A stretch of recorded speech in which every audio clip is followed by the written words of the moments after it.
Hello. Hello. Haidar Haidar Khan खुश आहियो? तबीयत ठीक है?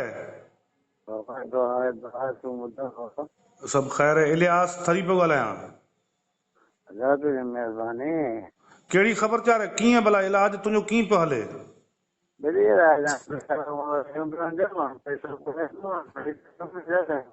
अच्छा,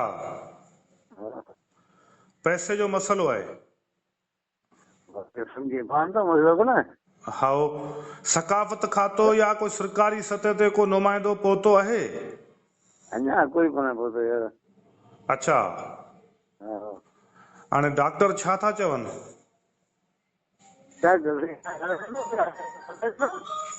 अच्छा, बीमारी ख़ासि तौर ते कहिड़ी आहे? कमजोरी रत घटि वई जहिड़ो रत थो ठाहे ॿुधे अच्छा, हाणे उन लाइ माना रत बि खपे? हा, खपे न। अच्छा,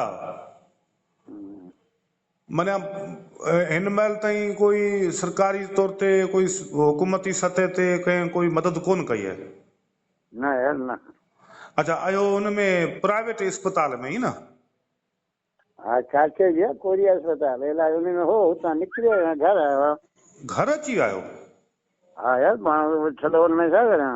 अच्छा, हा, दवाऊं कुझु वठी आयोसि। कुझु माना फ़र्क़ु आहे? हा, हो फ़र्क़ु आहे। फ़र्क़ु आहे? हा हा। पोइ हाणे तव्हांजो मुतालबो छा आहे? त छा था चओ त भई छा कजे? सरकार खां अव्हांजो कहिड़ो मुतालबो आहे? इहो आहे जो पैसे जी मदद करे। दवा मुंहिंजी हिते हले पई। हाओ, पैसे जी कोई मदद कनि था पोइ इलाज वधाए हलायां था, दवा वठां सही थी न। अच्छा, हा न। सही। पंहिंजे चाहींदड़नि जे लाइ माना तव्हांजो पैगाम कहिड़ो आहे? तव्हां पंहिंजा जेके चाहींदड़ आहिनि, मोहबत कनि था जेके माण्हू तव्हां सां, सिंध जा, हिंद जा, उन्हनि जे लाइ पैगाम कहिड़ो था ॾियो? उहे ॿुधव ॿियो कुझु कोन। अच्छा, न तव्हांजो को नियापो उन्हनि जे लाइ कोई ख़ुलूस वारो मोहबत वारो पैगाम कहिड़ो आहे? नियापो वरी मुंहिंजो ॿियो कोई कोन। अलाह करे कुझु मदद कंहिंजा पहुचे कंदे महिरबानी थो कनि न, त भला मालिक छा कंदासीं। सही। भला हिन बीमारी वारी सूरत हाल में जॾहिं हींअर तव्हां पंहिंजो पाण खे अकेला पिया महसूस करियो छा ऐं महसूस आहे। अच्छा, पोइ हिन वक़्तु तव्हां छा माना हिन ॾुख वारी घड़ी में कहिड़ो गीत पिया झुंगारींदा आहियो तव्हां दिलि में? गीत भली सभई पिया झुंगारूं, कहिड़ो झुंगार झुंगार बीही रहिया आहियूं, कुझु कोन थो थिए। अच्छा, अच्छा, अच्छा, माना हाणे तव्हांजो साईं सरदार अली शाह सां भला राब्तो थियो आहे जेको सकाफ़त जो वज़ीर आहे? उन सां मिली हींअर त कोन्हे थियो। अच्छा, हुन हालात किथे आहिनि यार। अच्छा, हुनखे को अपील करियो था? अपील जाम कयूं आहिनि।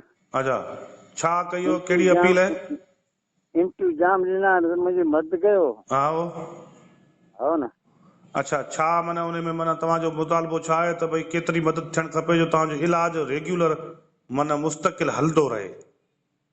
हा, शाबाश, हलंदो रहे न त पोइ माण्हू सभु थी वञे, वरी माण्हू ॿियनि जी लिस्ट अची वञे दुनिया जे अच्छा, दर्जे ते अची वञे न। भला घणी दवा खपंदी आहे तव्हांखे? हफ़्ते में घणनि पैसनि जी खपंदी आहे अंदाज़न? हफ़्ते में दवा मिली 5-8 हज़ार जी खपे हफ़्ते में। 5-8 हज़ार जी खपे त माना इन जो मक़सदु थियो त महीने में तव्हांखे घटि में घटि माना 25-30 हज़ार रुपया खपनि? हा भई, एतिरा खपनि, कमु थी वेंदो। 25-30 हज़ार रुपया खपनि। इहो तव्हांजो माना 2-3 महीना इलाजु हले यको? हा, पोइ जान छुटी वञे। हा न। हा हा। हाणे जहिड़े जी जेका तकलीफ़ आहे या रतु कोन थो ठहे हिते, तव्हां इन जे लाइ तव्हां मथे कराची हैदराबाद जे अस्पतालनि न छो कोन पिया वञो? उहो बि हिते बि थी सघे थो, हिते बि थी सघे थो, सम्झो था। हा, इलाज उतां खां हिते बि बहितर आहे। हा, मक़सदु पैसो खपे थो ॿुधे। अच्छा, तव्हां ग़रीब आहियो, पैसो कोन्हे? हा, पैसो घटि आहे। हा, इहो मतिलबु आहे।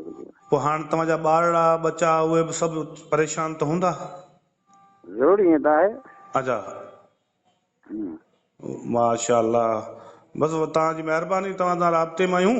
ऐं हीउ जेको तव्हांजो जेको पैगाम आहे, हीउ जेको तव्हांजी ॻाल्हि ॿोल आहे, हीअ असीं पंहिंजे ॿुधंदड़नि ॾांहुं जेके तव्हांखे ॾिसनि था, ॿुधनि था, तव्हांजा गीत ॾिसनि था, गीत ॿुधनि था, उन्हनि ताईं पहुचायूं था। ऐं असां बि तव्हां सां गॾु सिंध हुकूमत खां, सिंध जे सकाफ़त ऐं सयाहत वारी वज़ारत खां, हुकूमत सिंध खां मुतालबो था करियूं त ॾे परॾेह जो जेको मशहूरु फ़नकार आहे असांजो लोक फ़नकार, जंहिं अलगोज़ ते ढाटकी में सराइकी में सिंधी में मुख़्तलिफ़ धुनूं ख़ूबसूरत लोक गीत ॻाया आहिनि।